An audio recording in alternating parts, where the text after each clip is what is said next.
Go. So ngayon po, magbabalik po tayo. So ngayon, babalikan po natin yung ating nose na bread. So ito na po siya. Kukunin natin siya sa oven toaster. So ito po. So dapat po careful lang kasi mainit. So dahan-dahan po ang pagkuha. Yan. So toast na po ang ating bread. Lutong-lutong na siya. Yan po. Oh, nakikita nyo po. So after po nito, pag nakuha na po natin siya sa oven toaster, talagyan po natin siya ngayon ng magandang disenyo para po maengganyo yung kakain. So, ito po yun. Maglagay lang po tayo ng kahit konting ketchup, yung pinaka-condiments po natin para sa ating food.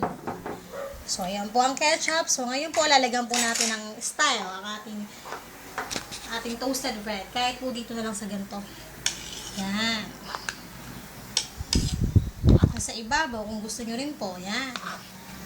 Para po kahit papano, maengganyo at lalong masarapan po yung kakain. Yan po. So, eto na po ngayon ang ating, ang ating hotdog toasted bread. Tapos mo. So, ngayon po, ayan.